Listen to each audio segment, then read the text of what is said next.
Hello, my darling, and welcome to today's story time. Today we are reading The Island of Dr. Moreau by H.G. Wells. If you like what you hear, please make sure to like, comment, and subscribe. And now, on with our story time. Chapter 2: The Man Who Was Going Nowhere. The cabin in which I found myself was small and rather untidy. A youngish man with flaxen hair, a bristly straw-colored mustache, and a dropping nether lip was sitting and holding my wrist. For a moment we stared at each other without speaking. He had watery gray eyes, oddly void of expression. Then just overhead came a sound like an iron bedstead being knocked about, and the low, angry growling of some large animal. At the same time the man spoke, so he repeated his question. "How do you feel now?" I think I said I felt all right. I could not recollect how I'd gotten there.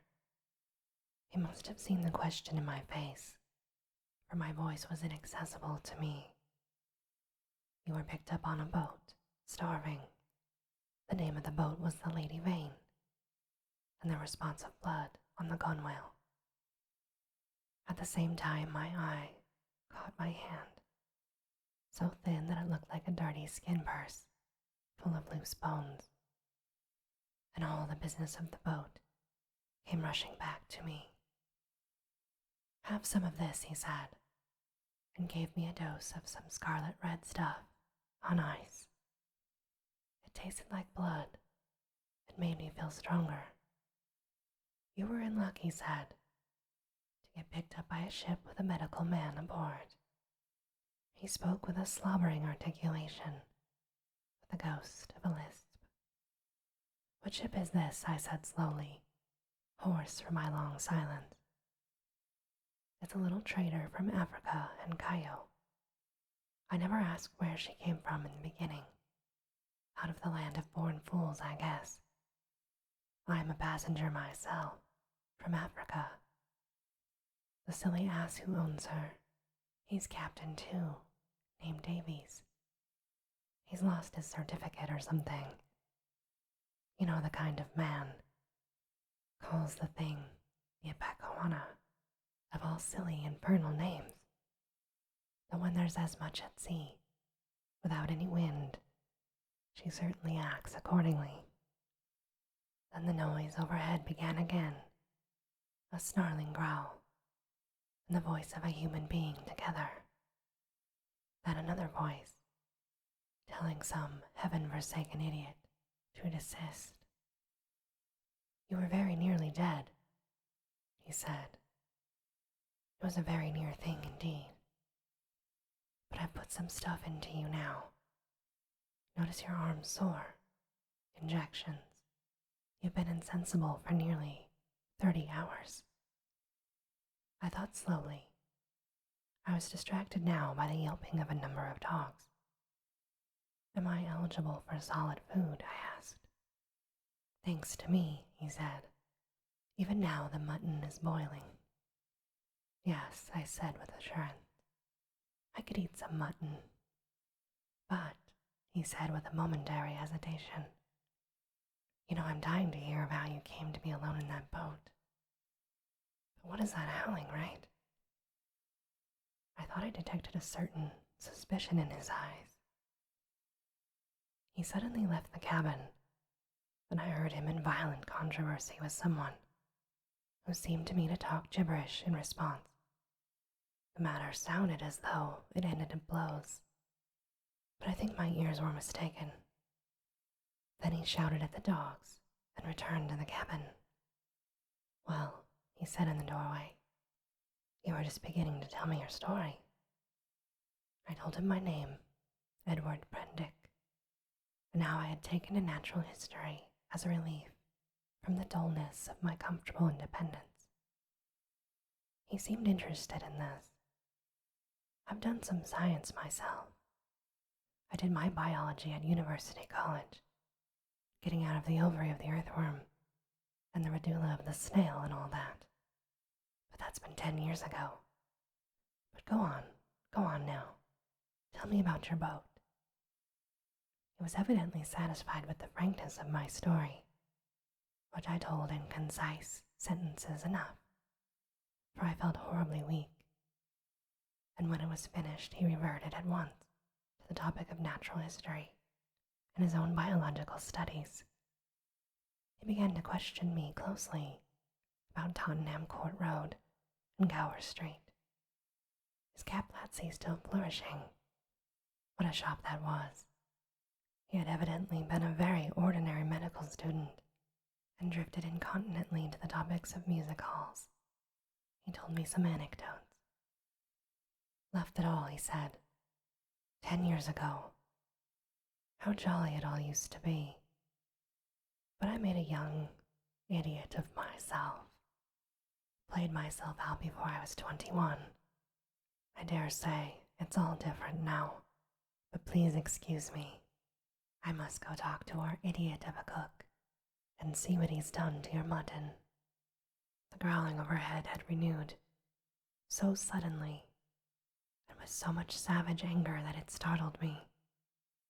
What's that? I called after him. But the door was closed. He came back again with the boiled mutton, and I was so excited by the appetizing smell of it that I forgot the noise of the beasts that troubled me. After a day of alternate sleep and feeding, I was so far recovered as to be able to get from my bunk to the scuttle and to see the green seas trying to keep pace with us. I judged the schooner was running before the wind. Montgomery, that was the name of the flaxen-haired man. He came in again as I stood there, and I asked him for some clothes. He lent me some things of his own, for those I had worn in the boat had been thrown overboard. They were rather loose on me, for he was large and his limbs were long. He told me casually that the captain was 3 parts drunk in his own cabin. As I assumed the clothes, I began asking him some questions about the destination of the ship. He said the ship was bound to Hawaii, but that I had to land him first. Where? I asked. I live on an island, but so far as I know, it hasn't got a name. He stared at me with his nether lip dropping, and looked so willfully stupid of a sudden that it came into my head that he desired to avoid my questions. I had the discretion to ask him nothing more. Chapter 3. The Strange Face. We left the cabin and found a man at the companion obstructing our way. He was standing on the ladder with his back to us, peering over the combing of the hatchway. He was, as I could see, a misshapen man, short, broad, clumsy, with a crooked back, a hairy neck, and a head sunk between his shoulders. He was dressed in dark blue serge, and had peculiarly thick, coarse, black hair.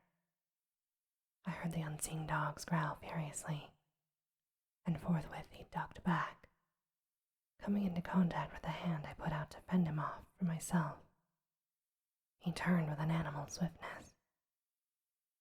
In some indefinable way, the black face thus flashed upon me, and shocked me profoundly. It was singularly deformed, the facial part projected, forming something dimly suggesting of a muzzle, and the huge half-open mouth showed as big white teeth as I had ever seen in a human. His eyes were bloodshot at the edges, with scarcely a rim of white round the hazel pupils. There was a curious glow of excitement in his face. "Confound you," said Montgomery. "Why in the devil don't you get out of our way?" The man started aside without a word. I went up upon the companion, staring at him instinctively as I did so. Montgomery stayed at the foot for a moment.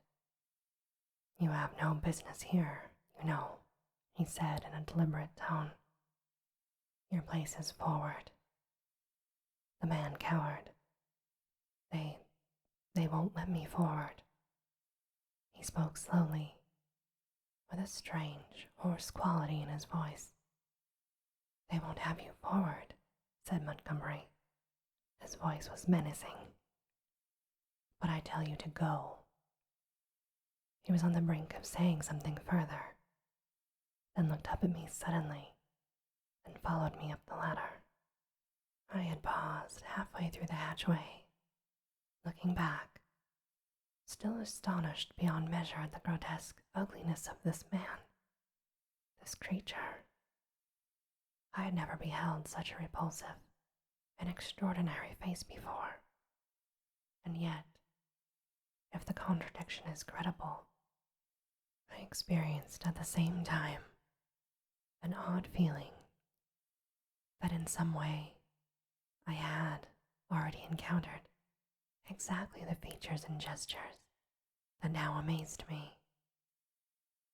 Afterwards, it occurred to me that I likely would have seen him as I was lifted aboard, and yet that scarcely satisfied my suspicion of previous acquaintance.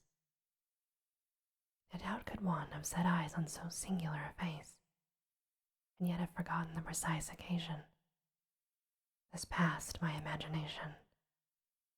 Montgomery's movement to follow me released my attention, and I turned and looked about me at the flush deck of the little schooner. I was already half prepared by the sounds I heard for what I saw. Certainly I had never beheld a deck so dirty. It was littered with scraps of carrot, shreds of green stuff, and indescribable filth. Fastened by chains to the mainmast were a number of grisly staghounds, who now began leaping and barking at me, and by the mizzen, a huge puma was cramped in a little iron cage, far too small to even give it turning room. Farther under the starboard bulwark were some big hutches containing a number of rabbits, and a solitary llama that was squeezed in a mere box of a cage. The dogs were muzzled by leather straps, and there was one human being on deck, and he was a gaunt and silent sailor at the wheel. The patched and dirty spankers were tense before the wind, and up aloft the little ship seemed carrying every sail she had. The sky was clear, the sun midway down the western sky. Long waves, capped by the breeze with froth, were running with us. We went past the steersman to the taffrail, and saw the water come foaming under the stern, and the bubbles go dancing and vanishing in her wake. I turned and surveyed the unsavory length of the ship. "Is this an ocean menagerie?" I said. "It looks like it," said Montgomery. "What are these beasts for?" "Merchandise. Curios." "Does the captain think he is going to sell them somewhere in the South Seas?" "It looks like it, doesn't it?" said Montgomery, and he turned towards the wake again. Suddenly we heard a yelp and a volley of furious blasphemy from the companion hatchway, and the deformed man came up hurriedly. He was immediately followed by a heavy red-haired man in a white cap. At the sight of the former, the staghounds, who had all tired of barking at me by this time, became furiously excited, howling and leaping against their chains. The deformed man hesitated before them, and this gave the red-haired man time to come up with him and deliver a tremendous blow between the shoulder blades. The poor devil went down like a felled ox and rolled in the dirt among the furiously excited dogs. It was lucky for him that they were muzzled. The red-haired man gave a yawp of exultation and stood staggering, and as it seemed to me in serious danger of either going backwards down the companion hatchway or forwards upon his victim. So soon as the second man had appeared, Montgomery had started forward. "Steady on there," he cried, in a tone of remonstrance.